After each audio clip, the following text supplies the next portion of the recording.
My friend Phil leads, and it is formally perfect. It is the Parthenon of jokes, as a matter of fact. A good joke should have a briefly worded premise, a punchline, a snapper, and if you're lucky, a capper. I shall outline as I go. Premise: I have a marvelous accident policy. Punchline: if I am bitten by a giraffe on the Golden Gate Bridge, I get $27.50 a week while I'm off work. But, and this is the snapper, I have to be pregnant at the time. The capper: so does the giraffe. A friend of mine in this city is an actor and quite a ladies' man. I mean, he's a devil, really. And he told me this story that actually happened in this town. It's a kind of a bit of sociology. He was driving down the street, lovely sunny morning, and he pulled up to the stop sign in his car, and right alongside pulled up two just those little adorable starlet types that seem to populate this area with a full upgeflumph and everything else. And, by the way, his name is Andre Philippe. He plays Mr. John on the Novak show. He's the French teacher. At any rate, so Andre arranged his face in his best smile, and he leaned over and he said, "Good morning."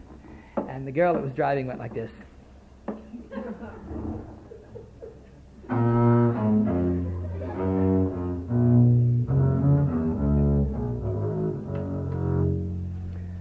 There's so many jokes that musicians tell that are really quite good, and it's too bad that more people don't, every trade has its own shop jokes, but musicians have some particularly delectable ones. I'll tell you, this is a kind of an interlude. It has a nasty word in it, but it is a funny joke. It comes out of the vaudeville era, and it's a true incident. If you go to New York and you're connected at all in the showbiz world, you get a chance to go to the Friars on 55th Street for lunch, and all of the showbiz people gather there, particularly those who are unemployed. And one of them who gathers there is a man who's kind of a Broadway folklorist. He has collected a lot of funny things that have happened on Broadway. His name is Sid Gary, and once in the dear dim days beyond recall, he was a partner of George Burns. It was known as Burns and Gary. And he tells a story about the vaudeville days when it was not at all uncommon for a bill, a series of 6 acts, to go out and be together for 96 weeks, 48 weeks certainly, and sometimes 96 weeks, the same bill. And they'd play theaters all through the country, 2 a day, 2 shows a day. Well, Burns and Gary were on this show with this one act. The opening act was an act called Leola and Her Birds. And it really was kind of a semi-strip act. She had some pigeons that sat on her arms, and she would rotate her arms, and they would flap their wings, and there was kind of a black light on the thing, and it made it very attractive, we all thought.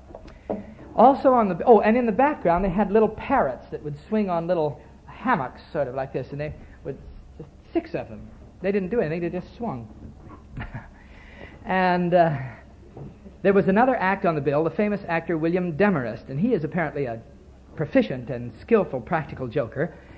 When you play 2 a day, you finish the afternoon show, then the whole cast goes out for dinner together. Well, Demarest gave up his dinner for about 8 weeks because Leola, when she finished her act, used to put her parrots in cages in the halls down along where the dressing rooms were in the theater, and they'd all wait there till the second show. Well, Demarest gave up his dinner hour, and when the rest of the cast was gone, he sat in front of those cages by the hour and told these birds a nasty thing to say, you see.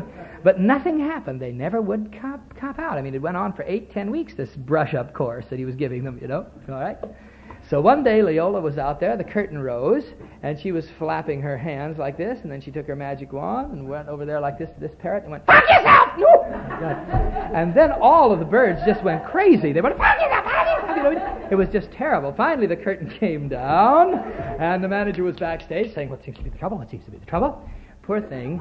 The weird part about it is you can never trust these parrots again, because at any time they're able to, come out with this disruptive statement. So she had to leave the show until she could find some birds that would at least hold their tongues. I always thought that was kind of ridiculous. All right. Now,